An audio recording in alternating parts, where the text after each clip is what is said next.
Today I'm going to take you through some basic rust repairs on a unibody, and also if you're building something yourself in the unibody style, how to go about managing your box sections so you get maximum strength with the lightest possible weight.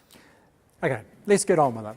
Now, I'm lucky enough to have this little reproduction panel. The dimensions are correct, and just helps that we know the thing hasn't collapsed at all. So I just slip it into the place where I've cleaned off all of the rotten metal. It slips into place up behind this lip here, and I clamp it on. So that's the original position for it.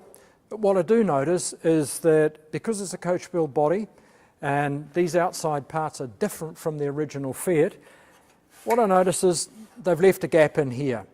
Now, that's going to cause a problem with the bottom of this pillar not being anchored as well as it could be. So I'm going to make another box section through here. I'm going to press it.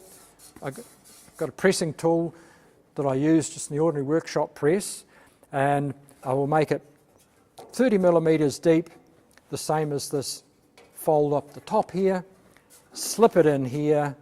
It will have a fold down the bottom, be welded along the bottom into this inner guard section here, and that will have made a very strong, simple box section which will have reinforced this structure dramatically. I took the dimensions for this panel I'm making now from the one you've already seen me fit to the car. This is an upside down version of that same panel, and the dimensions are good. Okay, this is our press tool that I have mentioned earlier. It's a pretty simple thing to do if you've got a mill or even a mill drill. The depth will determine the size of this.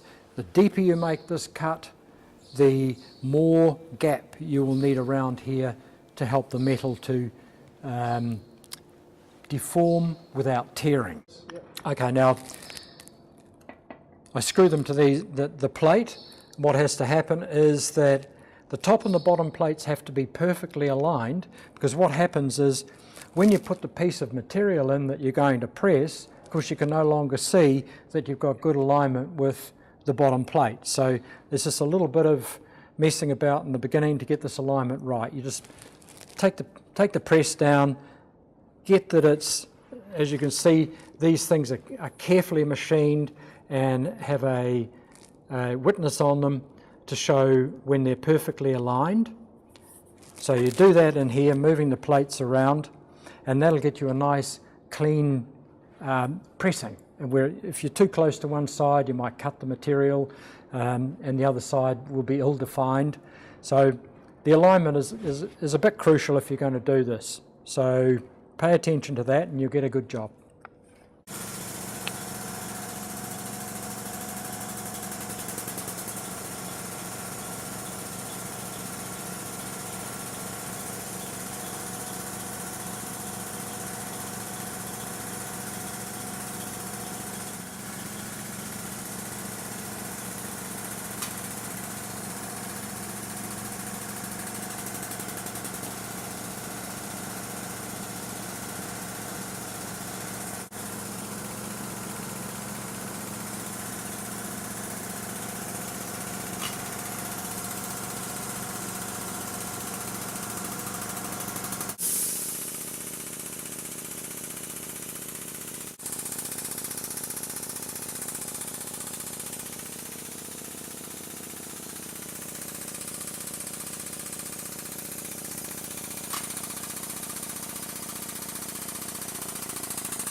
Okay, so the ripples on this side will be taken care of by the fold, when I fold the step in the bottom. Up the top here, I'll use the shrinker stretcher unit over there to take out some of these ripples, because this one is to remain straight where it goes between the two existing panels that we've got there. Righto.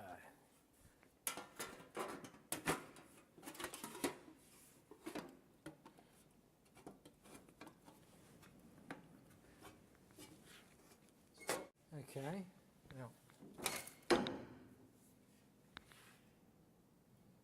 okay, now,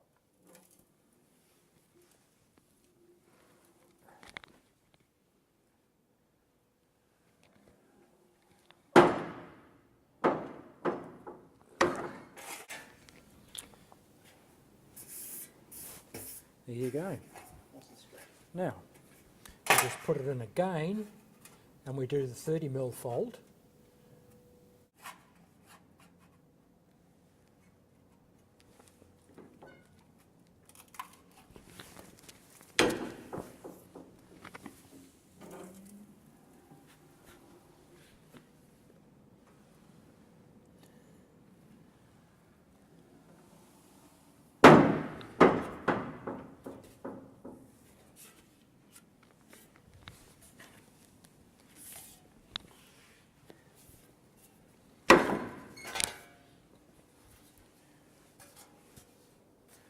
There you go.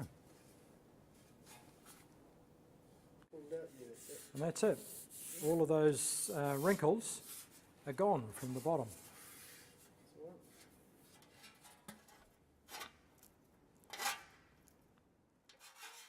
Now the technique for this shrinking is to apply the least amount of pressure in close to the pressing we've just done, and apply more pressure as you work out towards the edge.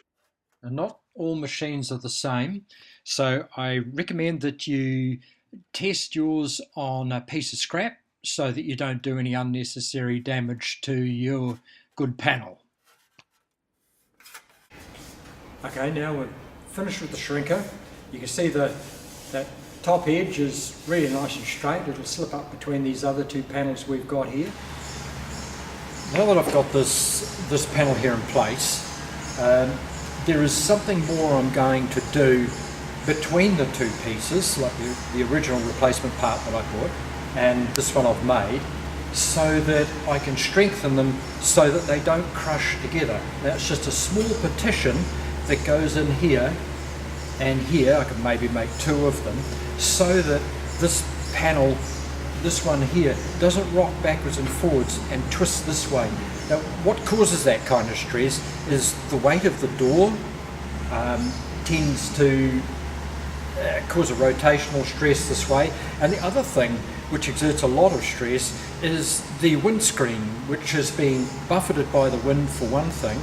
And the other is when the hood is erected, should the windows be put down at any stage, what happens is you effectively make a parachute.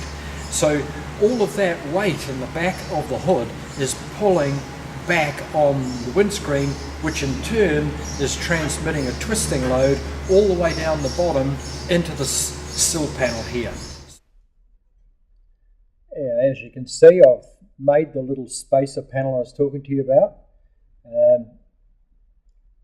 For the size of the panel, the strength is really quite surprising. It means that the panel won't collapse. It just gives that much more strength to the bottom of the pillar, which is the thing we're really trying to bolster. I'll just slip that on. It slips up inside of here.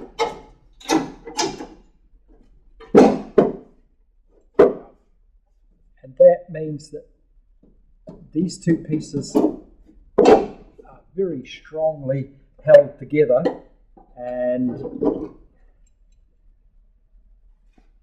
we've got a much stronger base for the pillar. I don't intend to leave it there. There will be more, but right for now,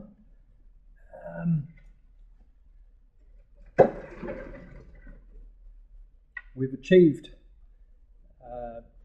what I set out to do. You could put another one in the front of the pillar. This one's back here, so you'd have a little bit of a brace up here too. It just depends entirely on how much you want to strengthen the whole structure. It's, in any event, it's a great deal stronger than it was, and I'm going to improve the bottom of this pillar as well, and at that point I'll be able to add some structure on the outside of the panel out here. So that's it for now on the sill panel. I'll show you how I incorporate it into the panels at the rear when we get there, but at the moment I screw the panels on, because welding at this early stage would be really quite premature. So I'll see you when we start forming up some panels for under the back seat.